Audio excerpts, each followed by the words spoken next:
میرے نبی پاک علیہ السلام نے فرمایا جس کے ذمے بہنیں لگ گئی، جس کے ذمے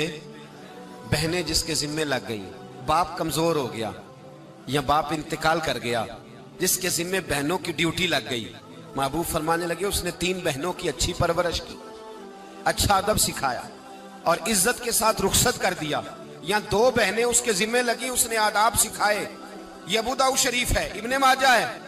اور پھر ان کو رخصت کر دیا عزت کے ساتھ۔ پھر ایک مقام پہ فرمایا چلو ایک بہن ہی اس کے ذمے لگی تھی،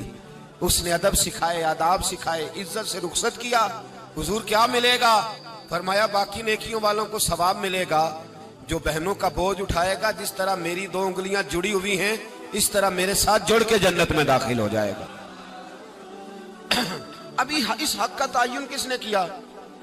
نبی پاک صلی اللہ علیہ وسلم۔ اب اگر کہیں یہ کہا جائے کہ بس بھئی صحیح ہو گیا، تمہارا کیا کام ہے، تمہاری کوئی ذمہ داری ہے، تم نے کوئی ٹھیکہ اٹھایا ہوا ہے، تم کوئی زیادہ سیانے ہو، تم کوئی زیادہ سمجھدار ہو، تو اسے کہا جائے گا ذرا ٹھہر جا، اس طرح کی بات نہ کر، یہ وہ حق ہے جو میرے مصطفیٰ نے بیان فرمایا ہے۔ جہاں بیوی کے حقوق بیان فرمائے وہاں میرے نبی پاک نے بہن کے حقوق بھی بیان فرمائے۔ دیکھیے نا، جناب ام ہانی حضرت علی کی سگی ہمشیرہ تھی، نبی پاک صلی اللہ علیہ وسلم کی چچا زاد بہن تھی، پر اللہ کے رسول ہمیشہ انہیں تحفے بھیجا کرتے، ان سے محبت فرماتے، ان کے بچوں کے ساتھ پیار کرتے۔ فرمایا علی کی بہن نہیں، یہ میری بھی بہن ہے۔ کیا لوگوں کو تاریخ کی وہ بات یاد نہیں؟ آج میں نے دیکھا ہے بھائی کے پاس شاہ خرچیوں کے لیے بڑے پیسے ہوتے ہیں، بھائی کے پاس بڑا سرمایہ ہے، جب شاہ خرچیاں کرنی ہو، سال کے بعد 2-3 چکر کاغان نران کے بھی لگانے ہو تو اس کے پاس روپیہ ہے، پیسہ ہے، اور اگر اس کی اماں کہہ دے کہ بیٹا عید کا موقع ہے، کوئی پرانا جوڑا ہی اٹھا کے بہن کو دے آ، تو کہتا اماں حالات بڑے سخت ہیں، اب میں تمہیں کیا بتاؤں۔ ہمیں وہ بات یاد نہیں کہ نبی پاک کی رضائی بہن جناب شیمہ جب ان کے قافلے کے خلاف مسلمان لڑے، انہوں نے جنگ کی اور وہ قید ہو کے آئیں، تو حضرت ابو ہریرہ سے کہنے لگی جا کے مصطفیٰ کریم کو بتاؤ میں تمہاری بہن ہوں۔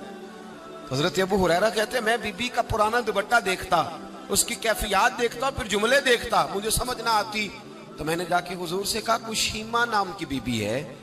تو کہتے ہیں ابھی میں نے جملے بھی پورے ادا نہیں کیے، نبی پاک ممبر سے اٹھ کے کھڑے ہو گئے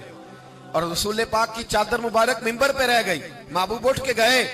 اور پھر جناب شیمہ کو گھر لے گئے اور پھر فرمایا عائشہ کو بلاؤ، فاطمہ کو بلاؤ، سودا رفسہ کو بلاؤ، ان سب سے کہو آؤ دیکھو میری بہن میرے گھر میں آئی۔ یہ رشتوں کا احساس، یہ رشتوں کی کیفیات، یہ درد، یہ سوز، یہ حضور نے ہمیں تعین کر کے دیا ہے، یہ نبی پاک علیہ السلام نے ہمیں بتا کر کے دیا ہے۔ حضور نے ڈھیروں تحفے دیے اور ایسی آفر کی جس کے لیے امت تڑپتی ہے، ترستی ہے۔ حضور نے فرمایا شیمہ اگر تو پسند کرے تو تیرے لیے مدینے میں مکان نہ بنا دوں، اگر تو کہے تو یہاں تیرے لیے مکان نہ بنا دوں جہاں 70,000 فرشتے روز سلامی دینے آتے،